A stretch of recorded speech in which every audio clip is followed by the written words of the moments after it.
I'm going to my parents' house for a month. What will you do about your chores at home if you're leaving?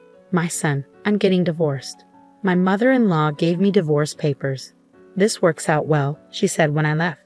I filed for divorce, went to my parents' house, and told my dad. After a month, my mother-in-law called me non-stop. Please, I messed up, I'm sorry, help me. My name is Emily. I'm 38 years old and I work in an office. Right now, I live with my husband, Tucker, and my mother-in-law in their house. Even though I should feel happy about being married to Tucker, I really regret it. The reason is that my mother-in-law bullies me all the time and never changes her behavior. Tucker and I met at work. Our companies were partners, so we often worked together. Over time, we became closer and started going out for meals and dates. After about a year of dating, Tucker proposed, and we decided to get married. That was 3 years ago when I was 35. At the start of our marriage, we were really happy. It was just the two of us, and I hadn't realized what my husband was really like yet. We both had good jobs and made good money. On weekends, we treated ourselves to nice trips and delicious meals at fancy restaurants. I thought we'd keep making great memories together. But things changed 2 years into our marriage. It all started when my husband's dad got sick suddenly and passed away. My mom is really sad about losing Dad, my husband said, turning to me for advice. Do you think we should move in with her? Huh. I was a bit confused. Sure, I cared about my mother-in-law, but we had only been married for 2 years. I wanted to live as a couple a bit longer, at least, but it seemed like my husband didn't want to leave his mom alone. I'm her only son, so I feel like I need to take care of her as much as I can, you know? Truth is, I hadn't been very attentive to my own dad before he passed away. Tucker, seeing my husband so sad, I felt the urge to help and support him. But I still regret the decision we made back then. If only I had realized what my husband was really like sooner, maybe things wouldn't have been so tough. Shortly after, my husband and I moved into my in-laws' house. Tucker, it's good of you to be here, my mother-in-law said. Mom, you don't have to worry anymore now that we're here, Tucker replied. Thank you, dear. I'll take care of you both from now on, she said. Of course, we appreciate it, Tucker responded. I couldn't shake the feeling that my mother-in-law's response to me was a bit distant. Feeling uneasy, I walked into the in-laws' house. After quickly putting away our things, my husband and I headed to the living room. I got some treats today since you were coming, my mother-in-law said. These are from my favorite bakery. I love the almond paste they use, my husband exclaimed happily, and I couldn't help but smile at his childlike excitement. But then my mother-in-law gave me a cold look and said, Emily, are you all right? Why do you look so lost? I brought some pastries, so let's hurry and make some coffee. I'm sorry, where are the coffee pots and things? You're so useless, aren't you? Oh, here they are. The shelf for the wife's stuff is here, she said, placing things in a messy way as she spoke. This happened because you never helped out before. Even though my mother-in-law said that, I couldn't agree. Even before, my husband and I often visited her house. But whenever I offered to help, she'd say, no need, just sit down, and wouldn't let me into the kitchen. Maybe she had strong preferences and didn't want anyone else interfering with her space, I thought later. I decided to stop offering to help altogether. Yet she would still get mad at me out of nowhere, which I thought was unfair. In response, my mother-in-law gave me a harsh look. What's with that look? Do you have a problem? She snapped. No, I didn't want to argue directly with her. Instead, I hoped my husband would step in and stop her. I glanced at him sitting at the dining table, but he seemed unconcerned, busy playing with his phone. It made me mad that he didn't care about me, his wife, being unfairly scolded.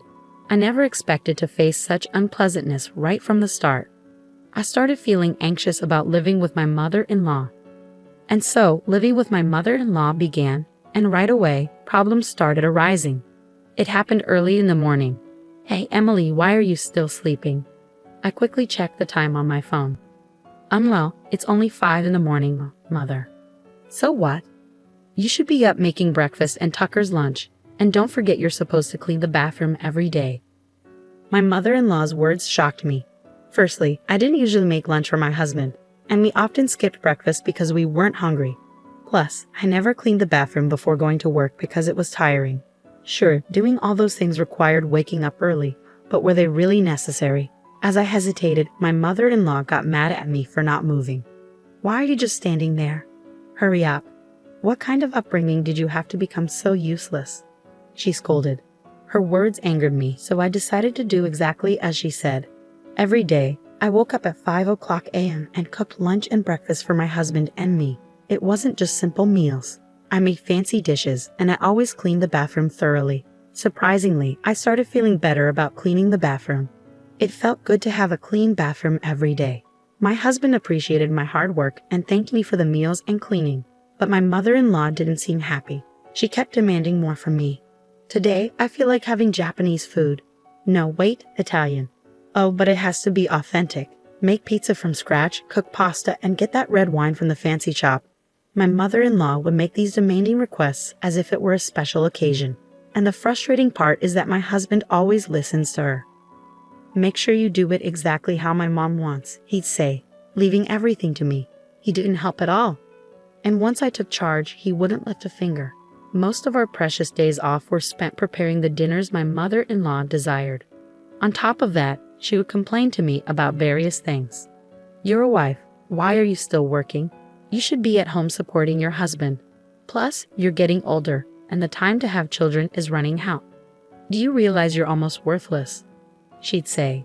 Every day, my mother-in-law bombarded me with hurtful words, causing me to question her character. What kind of upbringing would produce someone like her? And my husband never stood up for me.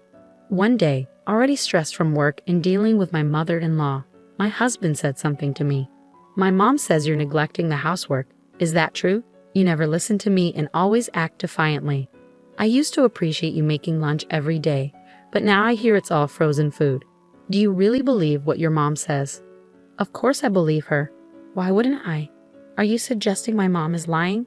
You're acting terribly as a wife. Can't you fulfill your role properly? My husband snapped.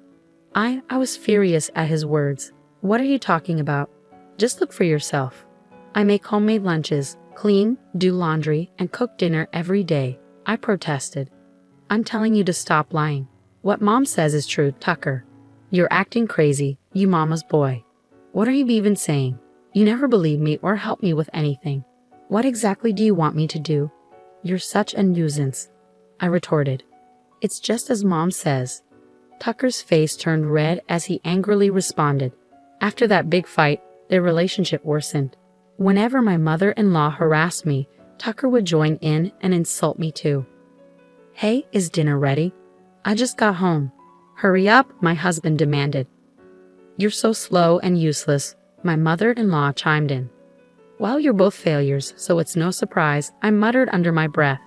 Never mind, let's just go out to eat together, my husband suggested. That sounds good. Let's go, my mother-in-law agreed. They left me behind and went out to eat together, completely excluding me from the family.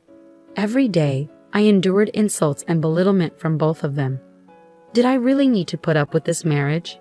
That's when an unexpected opportunity came my way, and I thought, with this, I don't need to stay with my husband and mother-in-law anymore. Amidst all the turmoil, my husband and mother-in-law kept harassing me as usual. You're absolutely worthless as a daughter-in-law. I can't fathom how my son ended up marrying you. She scolded me while my husband chuckled along. It's time for a change, I interrupted, standing firm in front of them. I'm going back to my parents' house for a month. They both stared at me with widened eyes, a mix of surprise and anger evident on their faces. What? What about the house? What if there's a fire? My husband panicked. Yeah, you're being incredibly irresponsible. If you're leaving, then divorce my son. My mother-in-law yelled, grabbing something from a drawer. It was the divorce papers. She threw them at me. Go ahead, sign it, she challenged. Oh, Mom, you're prepared for this, my husband remarked, surprised. That's right. You have no choice but to obey us. If you don't like it, then get a divorce. This is a convenient situation, my mother-in-law asserted. Fine, let's get divorced then, I responded firmly. They both widened their eyes in shock at my response, but I ignored their reactions and picked up the divorce papers, starting to fill them out. I'm done with my part, so please leave quickly, I told them. My husband blinked at me in disbelief. Was that earlier just a bluff? That was really lame, he muttered. But when I insisted, he probably glared at me. Don't mess around. I'm serious. Let's get divorced, I said firmly. Tucker forcefully snatched the divorce papers from me and filled in his own section. Is this good enough? He asked, slamming the divorce papers on the table. Even if you want to take it back, it's too late. Oh well, this means it's over for you two in my heart. She laughed loudly. I thought it's over for you guys. As soon as I left my in-laws' house, I promptly submitted the divorce papers. I returned to my parents' house and told my father about everything. He was shocked and promised to take necessary actions to address the situation. Then, 1 month later, my mother-in-law bombarded me with phone calls. Hello? You, what do you want? We're complete strangers now. Please don't say that. Tucker and I are in a difficult situation. I responded. Oh really? That must be tough for you, she replied sarcastically. I haven't said anything yet. I'd rather end this call. Can I hang up? Wait, I have a favor to ask. Can you talk to your father? My mother-in-law pleaded. Why should I, after everything you and Tucker put me through? I retorted. I'm sorry about that. I didn't realize that your father's company is an important business partner of the company Tucker works for, she explained. Actually, my father runs his own company and it's quite successful. He used to have business dealings with Tucker's company too. We probably discussed this before we got married. But at that time, my father-in-law was still alive, and maybe my mother-in-law didn't think she needed to be involved in the conversation. As for Tucker, it's strange that he doesn't remember.